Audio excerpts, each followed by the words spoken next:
All right. Hello, everyone. Good evening. Thank you so much for joining us for the Know Your Worth Salary Insight and Contract Pitfalls webinar with Resolve. I want to take a couple minutes just to give everybody time to get logged on. I'll start by introducing myself. I'm Lainey Bargan. I am the Events Communication Specialist here at Practice Match.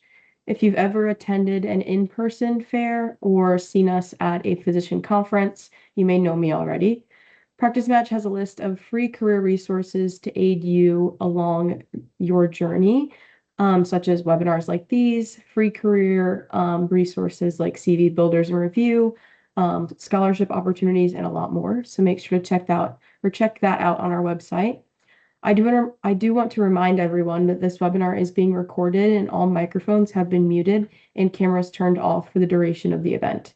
If you have any questions, please feel free to put them in the QA chat box for Dr. Kadikia to answer live. After he finishes the presentation, I will read out the questions for him to answer. We will send you all a link to this recording by the end of the week. And it looks like we have a good number of attendees logged on. So Dr. Kadakia, if you feel free and you're ready, take it away. Sounds good. Thank you for that introduction, Lainey. Good evening, everyone. My name is Samip Kadakia, and I am a facial plastic and reconstructive surgeon in Dayton, Ohio. I've been in practice for about 10 years now, and over the last handful of years, having gone through my own contract negotiations and also learning from and speaking with colleagues, I've gotten really interested in the idea of physician-to-physician mentoring, and also specifically the idea of contract analysis. And about a year and a half ago, I started working with Resolve, and I got really excited about what they had to offer, and also having used them myself, really felt strongly about what their mission was, and I think the great resource that they were able to provide to me and a number of my colleagues actually. So I wanted to begin working with them so I could build connections with other docs to share the resources, but also to share education about what we can do to make our contracts and our careers more fulfilling and sustainable. So with that, over the next 20 minutes or so, I'll share a handful of slides to give some background about some components of physician contracts, ways of understanding risk, and really just to draw attention and to open your eyes about a number of things that as physicians we're not always educated to ask about. And I think with these kinds of webinars and with direct communication, we can really be much more attuned to and better poised to make those appropriate negotiations when time comes. So to begin, it's never too early to review your contract and to consider a renegotiation of your contract. And when you look at this screen is actually one of the snapshots of the tools that Resolve has on their website, where when an individual logs into their website, they have a lot of data that is provided to them from prior individuals who have had contract negotiations from MGMA, from a number of different data sources. So this basically just gives you that an idea that there is a variety of information that's available. And whenever you do review your contract, it's important to be attuned to that information. So what's worth about $3.6 million to everybody? And I'm going to keep this as an open question for right now. And just keep that number in mind because we are going to revisit it towards the end of the conversation today. So firstly, whenever you're thinking about what your contract looks like and where you're going to be setting up shop, the question becomes is who are you going to work for, right? And this question goes beyond a private practice or a hospital system. And many times we don't always understand the ins and outs of the employer that we're going to be setting up shop with. And just to go over a few components of this graph, when you look at sort of the differences in a private practice that's a traditional model versus a employed system, some of the advantages are that in a private practice, for example, you're going to be paid with a collection model, where typically there's going to be overhead that's subtracted.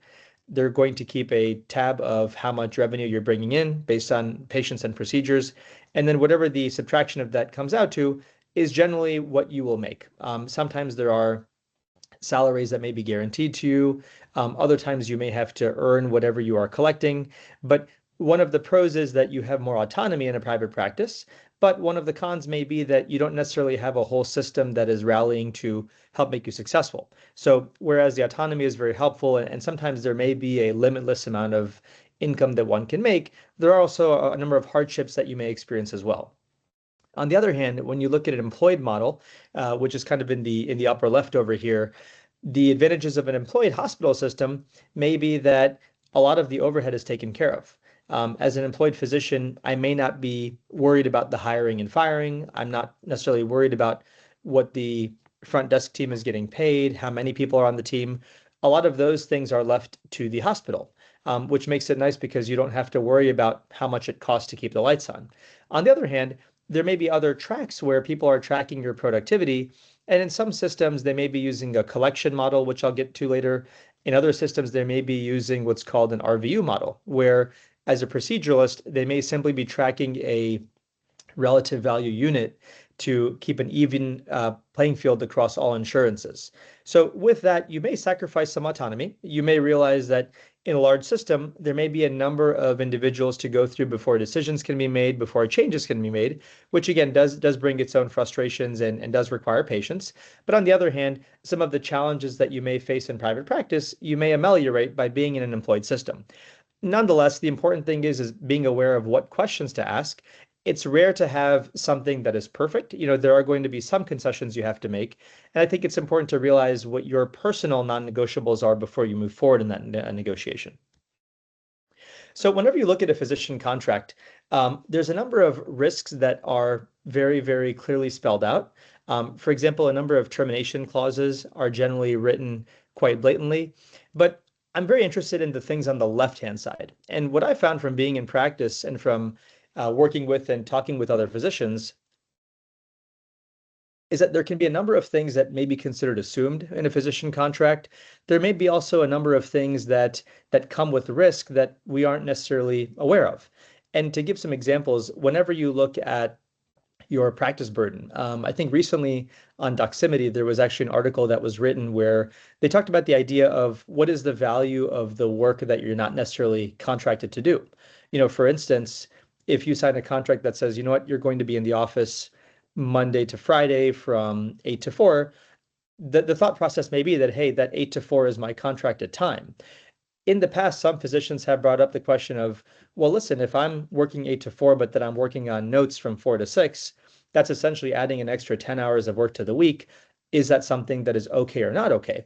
And even though that's not technically spelled out in the contract, one of the assumptions is that any of those tangential things related to patient care is oftentimes bundled into that 40-hour work week or whatever the number is that you've agreed upon. Other things to think about is when you look at intellectual property, does your contract allow you to do additional work on the side? Does your contract allow you to moonlight or to do locums, whatever it may be? Some may say yes, some may say no. Other things to think about are that if you have academic responsibilities, are those things components of your contract that you will be paid for? Are they not? The reason I bring this up is that, again, all situations are very, very different. It's just important to dig a little bit deeper just so that way you're not met with a difficult situation, say a year or two after you signed that contract. So the reason I bring up this slide is that non-competes are a major component of most contracts. And for those of you who may be looking at your first contract negotiation, a non-compete basically says that, listen, if you are taking a job in, let's say, Chicago, Illinois, that hospital or that practice may say, well, you know what, Dr. So-and-so, this is a 5-year contract, but maybe beyond that 5 years, say you leave or you get fired, we don't want you to work anywhere within let's say a 20-mile radius of this hospital for the next 5 years. So initially, when you sign that contract, you may say, you know what, this is a long time away. It's not really a big deal, but people have issues all the time, right? Many people change careers willingly, some not willingly. But interestingly, one of the statistics out there says that most physicians actually change careers approximately about every 6 to 8 years. So nobody goes into a job thinking that they're going to be changing very soon. But again, these things happen. And when you have a non-compete, the challenge becomes that if you are not allowed to practice within 20 miles or 30 miles of where you are currently working, then that essentially brings you into maybe the next county. So all of a sudden you move to a certain location with your family and maybe you really enjoyed that 15-minute commute, but now all of a sudden maybe you're having to drive an hour, hour and a half. Does that mean that you have to relocate your family? Does that mean that you have to buy a new home? And all of a sudden these things become a very important concept. Several years ago, the Federal Trade Commission had said that, you know what, maybe non-competes are things that we don't necessarily need to reinforce, or maybe we can actually fight against them. That unfortunately was actually overturned, so non-competes are still very much at play. So then the next part of it is your compensation. And when you look at the right-hand side, again, this is some data from our website that just gives some data points for a number of different disciplines. You start realizing that the salary that you're getting paid has a number of different components to it. It's not just a salary that's not based on anything. When you look at the components of compensation, you begin to realize that there are a number of things that, again, are assumed and maybe very directly stated. There's a number of things that require a little bit of understanding. For instance, if you say you are practicing in Alabama and say you are an emergency medicine physician and the contract says, you know what, Dr. So-and-so, your base salary is going to be $400,000. Great. But the question is what is making up that $400,000? Is it the benefits? Is it just the salary? Is there something that's built into it? What does the bonus structure look like? There are times where they may even say, you know what, we're going to give you a $50,000 signing bonus. And many times folks think that the signing bonus is basically just a free amount of money. But in some scenarios, it's actually not. It may essentially be a loan that pays itself off. And the same may be true of educational stipends. I've heard of some contracts where practices may say, you know what, if you come join us, we'll give you $50,000 off of your loans that are outstanding. And all these things sound great. What they don't always write down in the fine print is that a $50,000 upfront loan payoff may actually be essentially a loan that has to pay itself off in 5 years. And what that means is that you may notice that, hey, you know what, for some reason, every year my bonus is being docked maybe $10,000 or whatever that may be. And essentially what they're basically saying is that, hey, we're going to front you this $50,000 and you can use it for your education, but you do have to stay with us for 5 years in order for you to sort of truly make use of that $50,000. If you leave in 2 years or 3 years, whatever the remainder of that is, you may need to give back to them. So the reason I say this is that a number of these components of a contract that determine our compensation aren't always clearly spelled out. And one more component that's important to understand is the bonus component and the cap component. And the reason I bring this up is that depending on what your situation is, if you're employed or if you're in private practice, there may be a stipulation about what the maximum compensation is that you can make. And if one gets to this number, what does that mean? Does that mean that I can still make a bonus? Do I still get paid for a call above that? And again, all these scenarios are very different, but the point is if we don't understand exactly what that entails, you may be working for free, or you may come to a point where you've done a lot of extra work and not really realize that, hey, I left $100,000 or $200,000 on the table because I essentially didn't realize that after a certain point, I wasn't going to get paid any longer. So when you go over the next component, which is the productivity, earlier in the conversation, I had mentioned that many private practices and some hospitals, they may pay based on collections and billing. Others may pay based on RVU or WRVU. So just to briefly go through those, what WRVU means is worked relative value unit.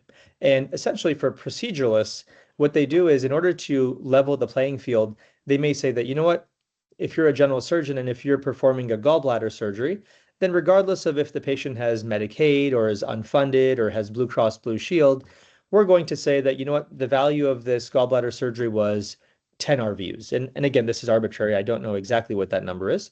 The number does change based on some insurances, and then it also changes based on the type of procedure you do. So for example, if they say, you know what, this cholecystectomy is worth about 10 RVUs, then great. Every time that the surgeon does a cholecystectomy, they will essentially be awarded 10 RVUs. And the reason that's important is that when they sign their contract, the hospital may say, you know what, Dr. So-and-so, you're a general surgeon. We are going to pay you a base salary of $500,000, but in return, you need to make sure that you are doing 9,000 RVUs, 10,000 RVUs, whatever that number may be. But that's important to understand because if the RVU expectation is very, very high, then you may be in a situation where you may never really make that. And ultimately, you may be penalized. So it's important to recognize that whatever the employer's expectation is also matches your ability to deliver, and that whatever they're going to be paying you up front is a reasonable amount. Not too high, not too low, but very attainable for what you think your production may be. On top of that, a lot of bonus structures may be RVU driven, where they may say, you know what, once you actually make, say, 9,000 RVUs, anything above that, we'll give you a bonus. Maybe we'll pay you $40 an RVU. Maybe we'll pay you $70 an RVU. Again, these numbers, they change based on institution. They change based on your discipline. They change based on region. But again, that's one component that may deliver and determine how you're getting paid. When you go to the middle column, which is collections, that ultimately says, you know what, let's track how much money the hospital or the practice is bringing in based on what you've done. So again, this is different than billings because when you look at billings, that's essentially the outgoing charge. So if you're a surgeon, let's say in private practice, and again, say you do a gallbladder surgery, you or your practice may bill the insurance company, let's say $20,000. So the billing may say, you know what, we billed them $20,000, but guess what? The insurance company may only give your practice back, let's say $5,000, right?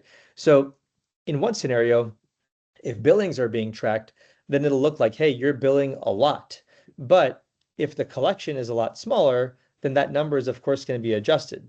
So in some places, they may say, you know what, we're going to pay you based on collections. And they may say, well, you know what, over the course of a year, you allowed the hospital or the practice to collect, say, $500,000 or $1 million. Great. They may say that based on this, now let's look at what your overhead was. And maybe the overhead in your office was $700,000. So based on that, maybe your net profit actually was only about 200 or 250, whatever that number may be. So all of a sudden, what seems like a large number may actually become a much smaller one, again, depending on how that number is going to be reconciled at the end of the year. With the billing, same type of situation where if they're tracking how much is actually going out on paper, then the advantage is that those numbers may look higher, but again, they may also adjust what they're paying you and what they are going to reconcile very, very differently. So the main take-home point here is that the way that your productivity is tracked, the way that you're paid is going to also depend on one of these three metrics typically. So this slide about market data basically just says that whenever you look at the information that goes into physician salaries, physician compensation, vacation time, bonus structures, a lot of this is dependent on a number of surveys.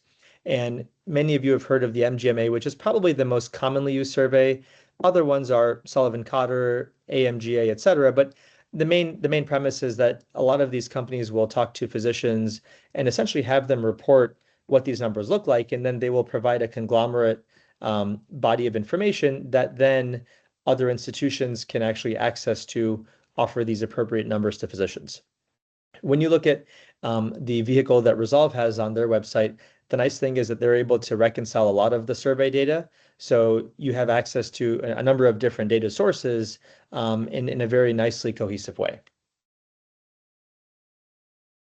So on this slide, we talk about what the median is, because when you look at the total compensation, there's of course going to be a skewed number there, right? If somebody in Alabama is making a lot more than somebody, let's say in New York City, then that could change what the average compensation may be, but the median is typically a more reliable number to look at based on just the overall subset.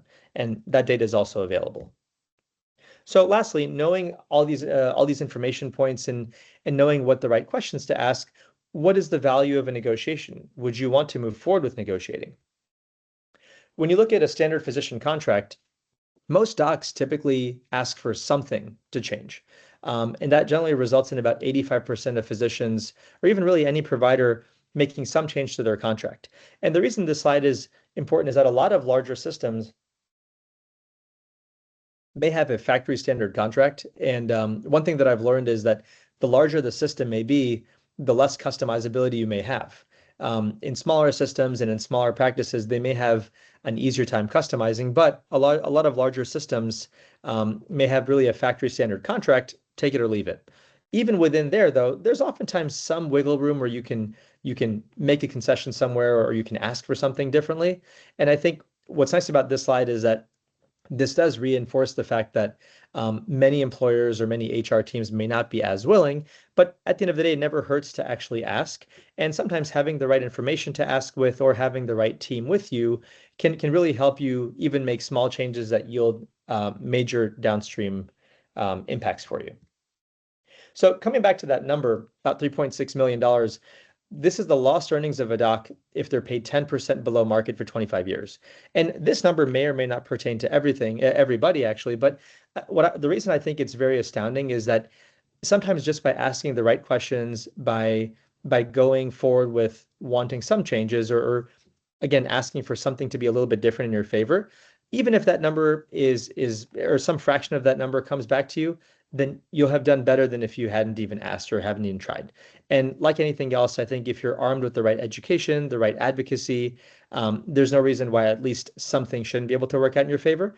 And like I was saying before, it's important to know what your non-negotiables are, because if there are certain things that you absolutely can't live without, then it's very clear that if the employer can't meet you there, then maybe it's not the right place to be. On the other hand, if there are a number of things that you can have a little bit of give and take with, then you know that, okay, this individual or this team is relatively reasonable. And while you can't have everything you ask for, if you can have a little bit more, and if they also understand, then that's a very workable situation that could yield a very sustainable career for you. So with that, I'll conclude my presentation. And at this point, we can open it up to any discussion or any questions that everybody may have.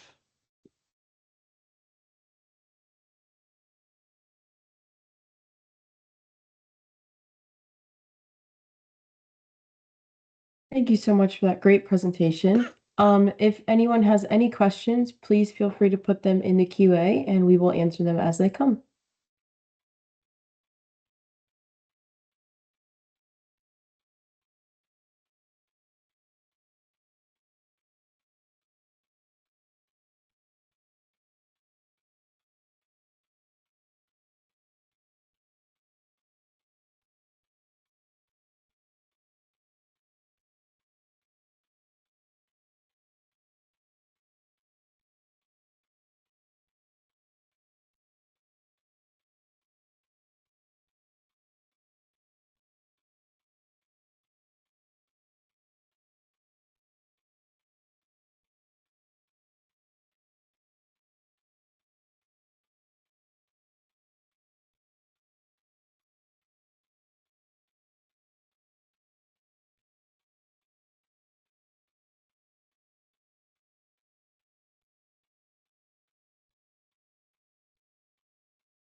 All right, the first question is, can you comment briefly on how to navigate negotiations with locums and whether it is a good idea to use LLC?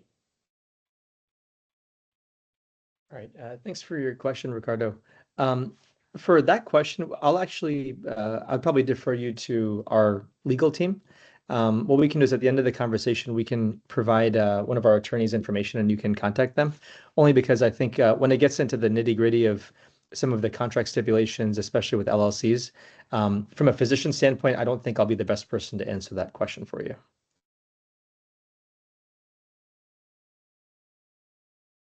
All right, and then the next question, could you talk more about non-competes and national trends? What about statewide bans?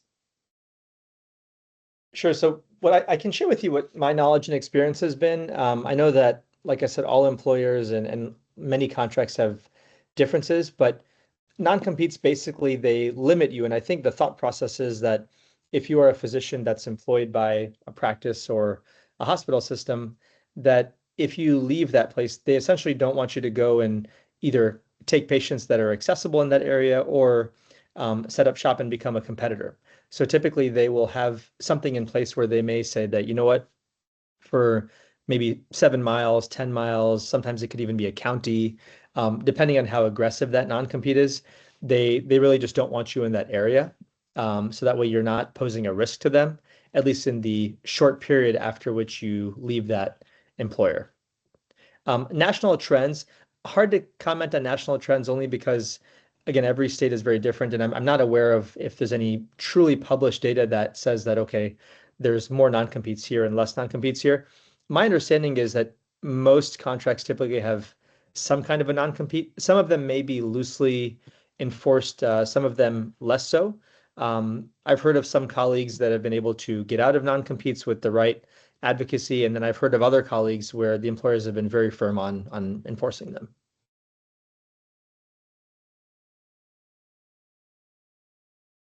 All right, the next question. How would you phrase asking about something like PTO/vacation time? So I think when you have your first negotiation, I think with your HR team or your employer, it never hurts to look at what they're offering you. And I think simply just offer more or simply just ask for more and say, listen, I think I'm willing to work hard and be a real asset to your system, but I want to make sure that I don't burn out and that I can have a sustainable career here. Would it be possible to add an extra X number of days to my PTO? I think usually when you phrase things, I think in a professional and in a kind way, they're usually received well. They may or may not concede to them only because one thing that I've learned about PTO is that some hospital systems may have a very loose way of giving that, where they may say, you know what, that was really nice of you to ask. I'll give you an extra 3 or 4 days. Great. There are some systems, though, that go by published norms, and they may even have a table where they say, you know what, if you're a doc and you've been with us for 1 year, you get this much PTO. Once you get to 3 years, maybe you get an extra 5 days. And then once you're at 10 years, maybe you get 5 more days. So important thing is to get an idea of, I think, how they concede that PTO time. But again, I think it never hurts to ask in a respectful way. Right. The next question is, what should I know about tail coverage and malpractice before I sign? So I think the key thing with tail coverage and malpractice is really getting an idea of if it's provided, um, and how long it would be provided for. That's usually the main thing. I think there's going to be different policies that hospitals use, but I think the key thing is making sure that it is there in place and for a certain number of years. All right, the next question is, are there any subjects that would be viewed negatively if a candidate raised them during negotiations, or is it just about everything fair game for discussion? That's a good question. I think I'm trying to think of my own experiences. Um, I think whatever is technically written on paper, you should have the ability to ask for clarification or to discuss. Um, really anything or any form of, I think, compensation that you think is reasonable, PTO that may be reasonable, doesn't hurt to ask about. I'm not sure if that answers your question exactly. I'm trying to think of the components of a contract that, if they're handing you something on paper, then it should be fair game to have a discussion about. The next question is, what would you do if you did a virtual interview with a practice and they sent a contract without offering an in-person interview? I think that depends on your comfort level. Many places may be okay with the virtual interview, and if you feel like it's reasonable and you're happy with the interaction, I don't think it hurts to move forward if you want to. But certainly, if you would like to go there physically and meet with them, I don't think it hurts to ask to have a follow-up in-person interview or a in-person tour.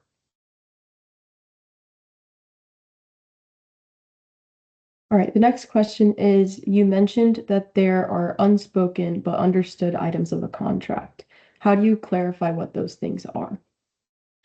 Good question. So I think when you're looking through your contract, a lot of that comes up by way of questioning. So unspoken and understood, they may not have been the best terms. I guess what I was trying to say is that some things may not be explicitly stated. So, for example, the when I had given the example of the educational payoff, um, that may not, they may not directly say, hey, this is a loan that pays itself off. But oftentimes they may say that, hey, this is a promissory note for $50,000. Um, this is an upfront advance of X number of dollars. So I think in that lingo, it may be sort of embedded that, hey, this is saying that this is a loan. But I think to the lay person, they may not know what that is unless they ask about it. So I think, again, part of the reason that I think these type of seminars are helpful is that it just gives you an idea of where to ask questions. So if you see a contract and someone's offering you what seems like a great upfront signing bonus, at least now you know to say, okay, well, what is this contingent on? Is this a freebie, or is there a term that I need to serve before this actually comes to become potentially a penalty? Um, and I think as far as compensation goes, like I said, um, not really unspoken items, but I think a lot of it is just the question of really asking, what does this entail? The next question is it professional to compare contracts/offers in negotiations? I think the answer for that is going to be no. In terms of you really these are considered confidential and legal documents, so you really should not share them with other people unless it's your attorney or if you have a contracting firm that's advocating on your behalf. But typically that there is a confidentiality agreement, so you're not supposed to share that document with anybody. And another question is it wise to sign a 5-year contract straight out of residency? And how do we go about negotiating a shorter contract term? So I think that also depends on what the terms of the contract are. If they're offering you something really great, then 5 years is not unreasonable. And actually, 5 years is not it's a pretty standard contract. I have seen 3 years, I've seen five, I've seen seven. That being said, if you like the terms and if you're somewhat uncertain about the length of time, I don't think it hurts to say, you know what, can we try 3 years and then either auto renew or renegotiate after that? I don't think there's a real hard and fast rule with that. But that being said, I don't think you should hesitate signing a 5 year if you feel like the offer is very reasonable. And again, of course, if you and your family are planning on being in that region for that amount of time. All right, another question is some partnership tracks are much longer, more than what I've typically seen elsewhere, however, substantially increased partner pay. While these links to achieve partner may be a red flag, could you help me understand the rationale behind the timeline and whether there are circumstances under which new physicians have been able to accelerate the path to partnership? I think this question I'm going to defer to our legal team. I personally don't have a lot of experience with this component. I do know that from speaking with colleagues that a lot of private practices have a variety of different partnership tracks. I think the attorneys at the firm probably have a better grasp on that subject.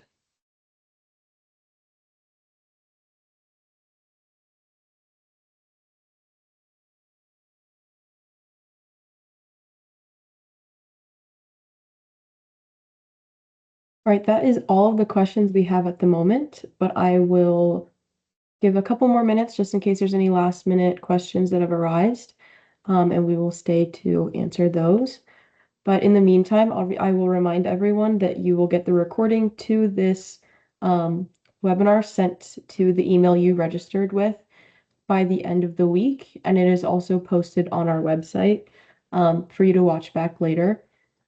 And it doesn't look like we are getting any more questions, so I want to thank Dr. Kadakia for joining us as well as Resolve, and we hope everyone has a great rest of your evening. Thank you for having me, everyone. Take care.